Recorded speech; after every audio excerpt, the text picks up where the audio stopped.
MRR news ప్రతి దృశ్యం ప్రజాపక్షం నినాదంతో ఆవిర్భవించి సుమారు 8 వసంతాలు పూర్తి చేసుకున్న శుభ సందర్భంగా తెలుగు 2 రాష్ట్రాల్లో పనిచేస్తున్న స్టాఫ్ రిపోర్టర్లకు, జోనల్ ఇన్ఛార్జీలకు, జిల్లా కోఆర్డినేటర్లకు, జిల్లా బ్యూరో చీఫ్లకు, క్రైమ్ బ్యూరో చీఫ్లకు, తెలుగు 2 రాష్ట్రాల్లో పనిచేస్తున్నటువంటి అన్ని నియోజకవర్గాల స్ట్రింగ్లకు, MRR news digital media providers కి, ఎంఎస్ఓలకు, సబ్ ఎడిటర్స్ కి, యాంకర్స్ కి, కెమెరామెన్లకి, ఆంధ్రప్రదేశ్ మరియు తెలంగాణ రాష్ట్రాల్లో పనిచేస్తున్న సిబ్బందికి, ఎంఆర్ఆర్ న్యూస్ ఛానల్ వీక్షిస్తున్న ప్రేక్షకులకు ఇవే మా ఆర్థిక శుభాకాంక్షలు. మా ఛానల్ని వీక్షించండి, లైక్ చేయండి, షేర్ చేయండి, సబ్స్క్రైబ్ చేయండి.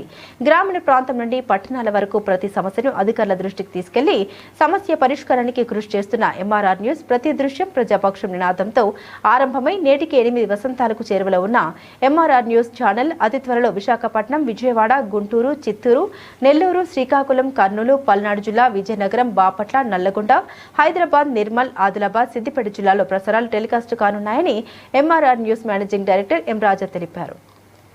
బులెటిన్ ముగించే ముందు హెడ్లైన్స్ మరోసారి. సరైన ఇంటికి సరైన సిమెంట్ ఎంతో ముఖ్యం. విచక్షణతో ఆలోచించండి. రైట్ సిమెంట్ ని ఎంచుకోండి. KCP cement, building the nation since 1958. KCP cement, the right choice. అందరికీ నమస్కారం అండి. మనం వరకపొడిసెల జల సాధన సమితి తరఫున మే 1వ తారీఖు నుంచి రిలే నిరాహార దీక్ష ఏర్పాటు చేసుకోవడం జరిగింది. నిర్ణయం తీసుకున్నాము. అయితే దీనికి మొదటగా మనం డిపార్ట్మెంట్ వాళ్ళని అప్రోచ్ చేయడం జరిగింది. ఈ రిలే నిరాహార దీక్షకి వాళ్ళు ఫస్ట్ నుంచి కూడా ఓకే, మీరు శాంతియుతంగా చేసుకున్నటువంటి ఈ రిలే నిరాహార దీక్షకి మేము పర్మిషన్ ఇస్తాము. మీరు ఎక్కడ పెట్టుకుంటారు అంటే మనం అంబేద్కర్ సెంటర్లో పెట్టుకుంటామని కూడా వాళ్ళకి తెలియజేయడం జరిగింది.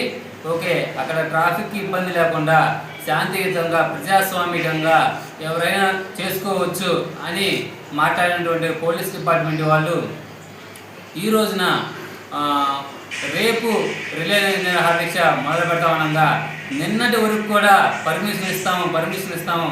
సరే, ఈరోజు సార్ అందుబాటులో లేరు, రేపు రండి అనుకుంటా వారం రోజుల నుంచి తెప్పించుకుంటా పర్మిషన్ ఇస్తాము అని చెప్పి ఈ రోజున మరి రిలే నిరాహార దీక్షకు పర్మిషన్ ఇవ్వడం లేదు అనేసి విధంగా మాట్లాడుతున్నారు.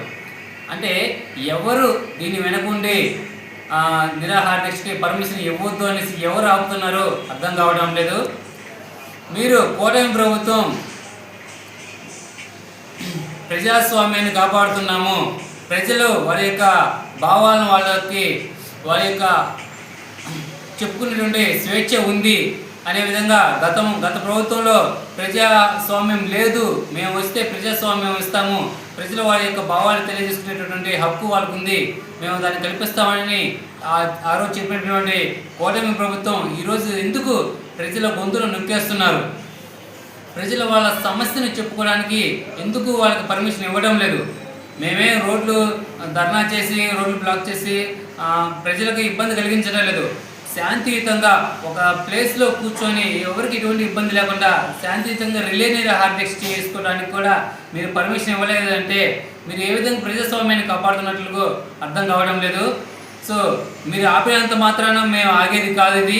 ఇది ఈ ఉద్యమం అనేది ఇంకా రెట్టింపు ఉత్సాహంతో మేము ముందుకు వెళ్ళి దీని మీద కార్యక్రమాలు చేయబోతున్నాము. దీని మీద లీగల్గా కూడా దీని మీద పోరాడతాము. ఇక రేపటికి ప్రస్తుతానికైతే రిలే నిరాహార దీక్షను రేపటి నుంచి కాకుండా వాయిదా వేస్తున్నాము. ఎప్పుడు నుంచి అనేది త్వరలో తెలియజేస్తాము.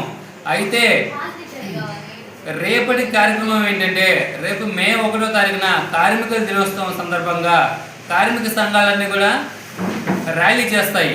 సో రేపు జరగనున్నటువంటి ర్యాలీ కార్యక్రమంలో మన వరకపొడిసెల జల సాధన సమితి నుంచి పెద్ద ఎత్తులో మనం ఆ ర్యాలీ కార్యక్రమంలో పాల్గొని కార్మిక సంఘాలకు మద్దతుగా రేపు మనం పాల్గొని మన ఈ కార్యక్రమం చేద్దాము. రేపు జరగనున్న ఈ ర్యాలీ కార్యక్రమంలో అందరూ కూడా పాల్గొని విజయవంతం చేయాలని ఈ సందర్భంగా తెలియజేస్తున్నాము. జై వరకపొడిసెల.